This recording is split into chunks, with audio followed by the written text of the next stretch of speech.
wabarakatuh.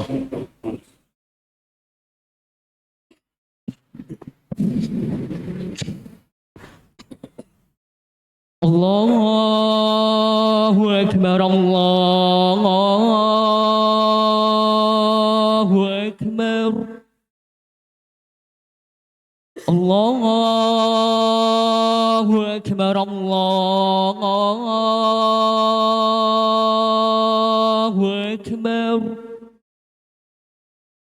Asyhadu an la ilaha illallah.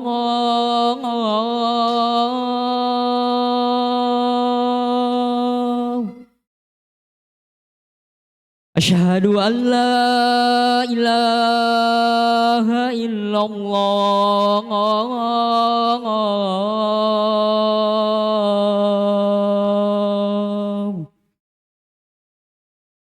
Asyhadu anna Muhammadar Rasulullah.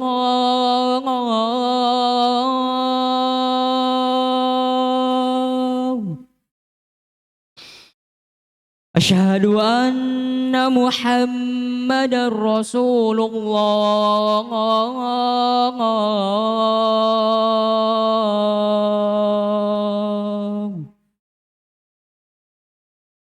Hayya 'alas shalah.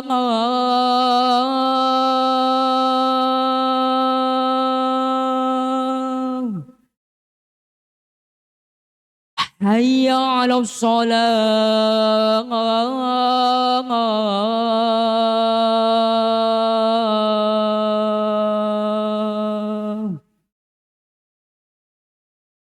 Hayya 'alal falah.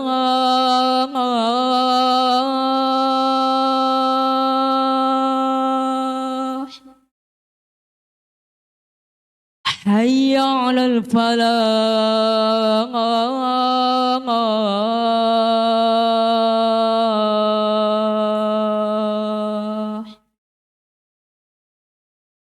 Allahu Akbar, Allahu Akbar. La ilaha illallah.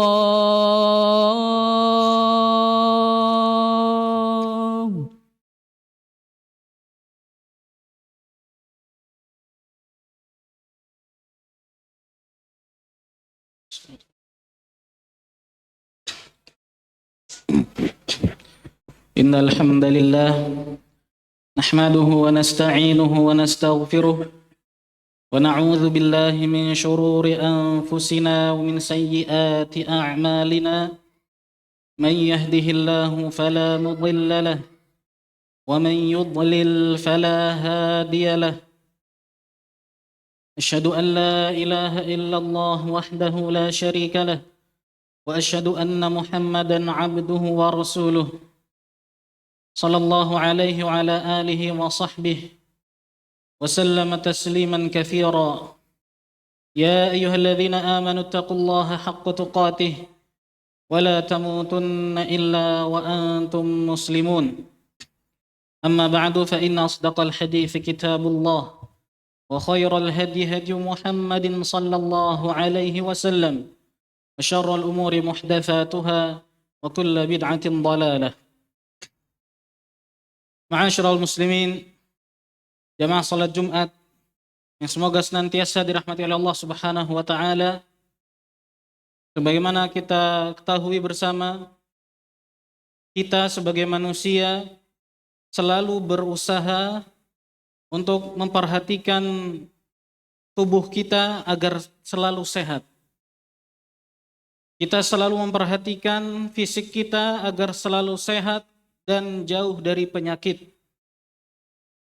Berbagai macam tips kesehatan kita jalankan. Ketika sakit, kita datangi dokter dan minum obat. Berbagai macam cara kita lakukan untuk mendapatkan kesembuhan. Dan hal yang lebih penting dari itu, maka seorang hamba hendaknya dia memperhatikan bagaimana hatinya agar tidak sakit.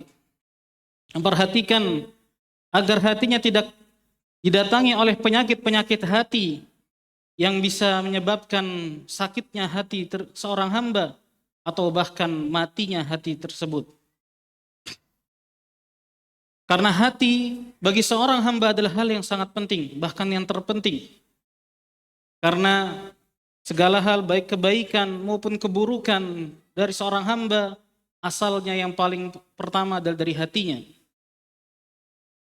Rasulullah SAW bersabda, "Ala wa inna fil jasadi mudghah."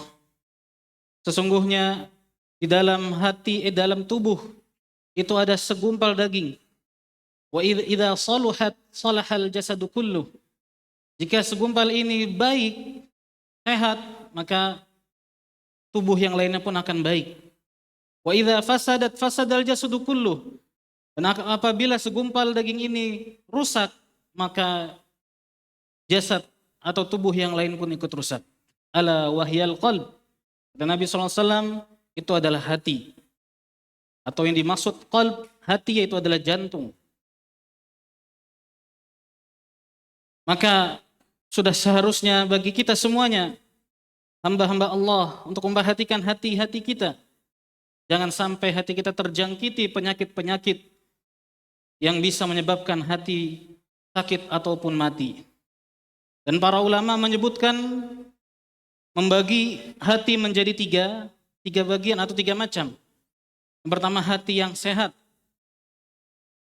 Hati yang sehat, yang hidup, yang sehat. Yaitu hati yang penuh dengan kecintaan kepada Allah Subhanahu wa taala. Hati yang selalu menginginkan kedekatan kepada Allah Subhanahu wa taala, menginginkan ketaatan kepada Allah Subhanahu wa taala. Ini hati yang sehat, yang selamat. Dan hati inilah yang akan bermanfaat nanti pada hari akhir. Allah Ta'ala berfirman, "Yauma la yanfa'u malun wala banun illa man atallaha biqalbin salim." Hari di mana tidak bermanfaat harta dan anak. Yang bermanfaat hanyalah hati, ya kecuali orang yang datang dengan hati yang selamat. Kemudian yang kedua adalah hati yang mati. Kebalikan dari yang pertama, itu adalah hati yang mati, yang tidak mengenal Allah. Tidak ada rasa cinta kepada Allah. Tidak peduli dia berbuat kebaikan ataupun kejahatan, keburukan. Dia tidak peduli melakukan ketaatan atau tidak. Hati yang tidak mengenal kebaikan maupun keburukan. Hati yang mati. A'udzubillahi min dzalik. Kemudian yang ketiga adalah hati yang sakit. Hati yang di dalamnya ada kebaikan, tapi juga ada keburukan. Terkadang dia condong kepada keselamatan, terkadang dia condong kepada kebinasaan.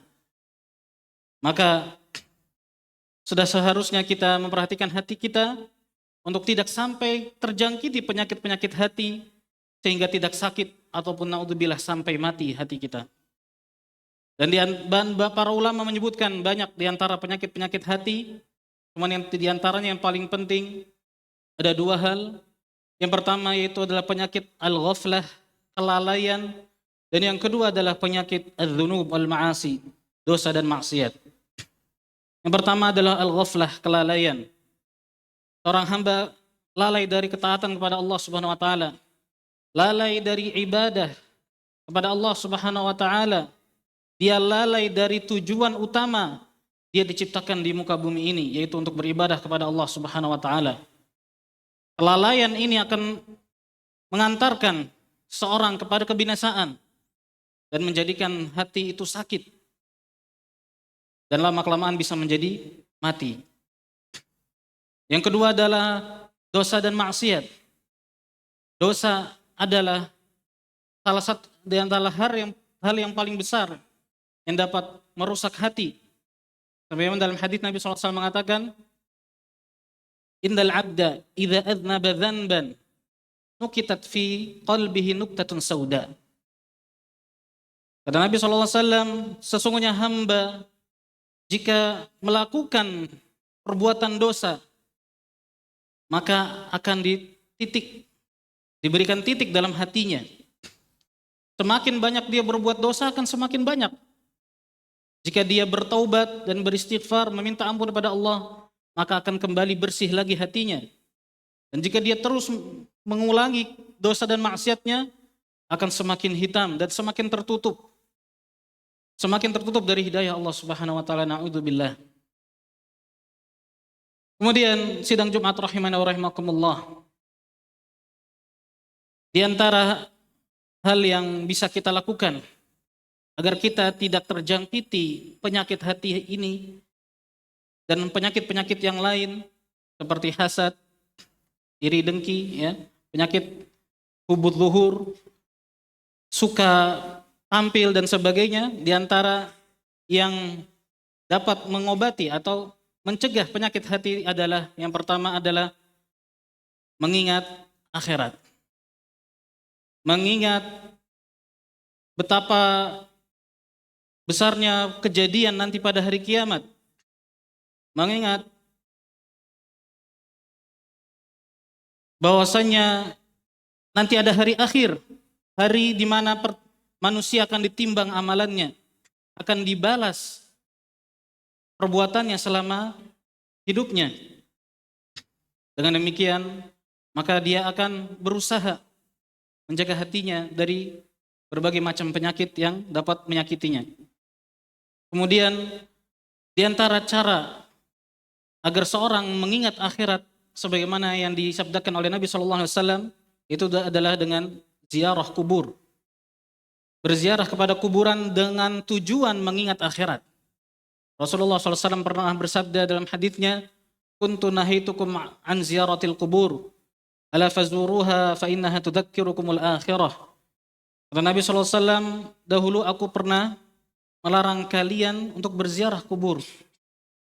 Dan sekarang maka ziarahlah, karena sesungguhnya ziarah kubur akan mengingatkan kalian untuk akhirat. Ketika kita berziarah kubur dengan niat untuk mengingat akhirat, bukan untuk mencari keberkahan, bukan untuk berdoa kepada penghuni kubur dan sebagainya, bukan. Tapi untuk mengingat akhirat. Ketika kita berziarah kubur, mengingat bahwasanya penghuni kubur tersebut sudah tidak ada di muka bumi ini, sudah masuk ke dalam negeri akhirat, tinggal dia menerima catatan amalnya nanti, tinggal dia nanti menghadapi hari akhirat, hari pertimbangan amal dan pembalasan. Dengan mengingat hal tersebut, maka kita akan selalu ingat kepada akhirat, dan dengannya akan tercegah penyakit hati. Kemudian yang kedua di antara caranya agar tercegah dari penyakit hati, yaitu adalah mengingat kematian.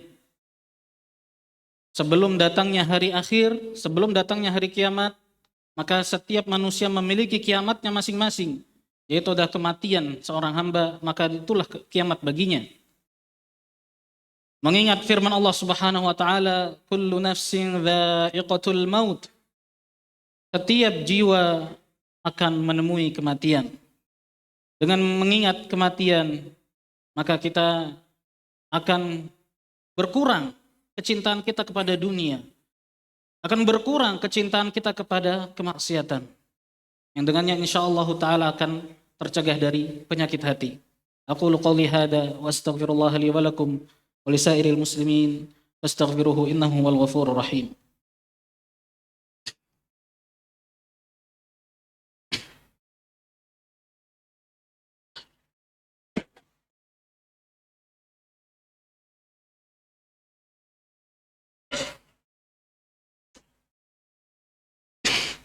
Alhamdulillahi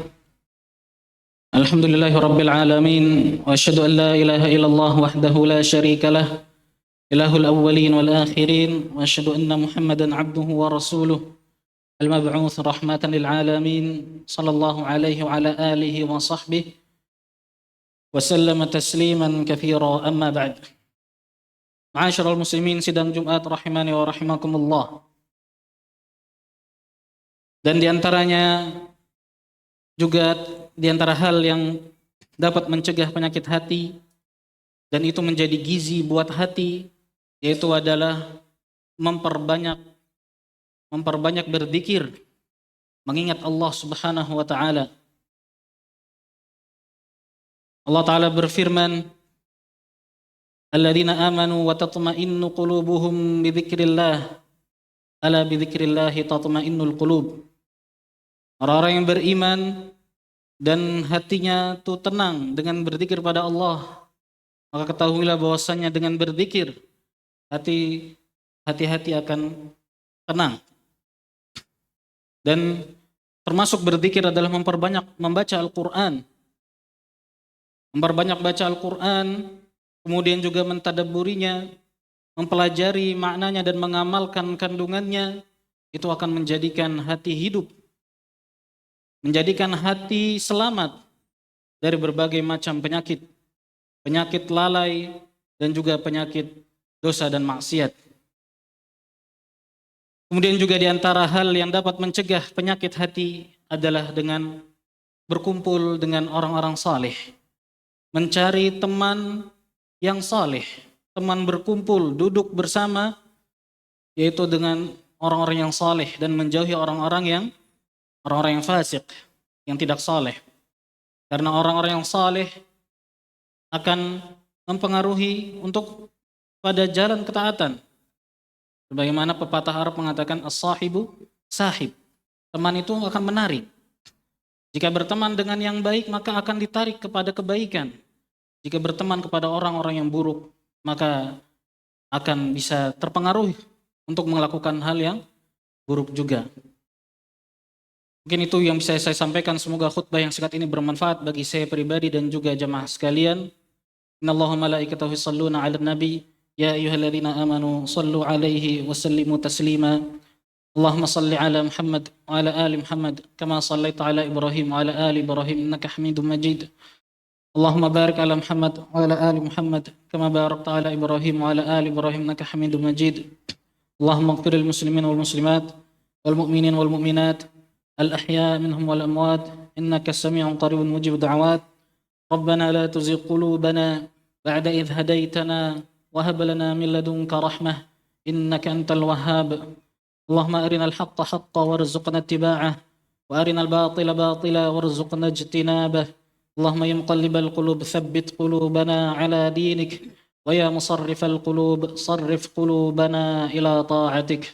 ربنا آتنا في الدنيا وفي الآخرة حسنة وقنا عذاب النار.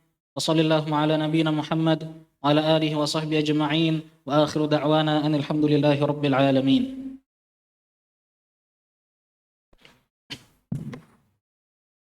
الله أكبر الله أكبر أشهد أن لا إله إلا الله أشهد أن محمد رسول الله.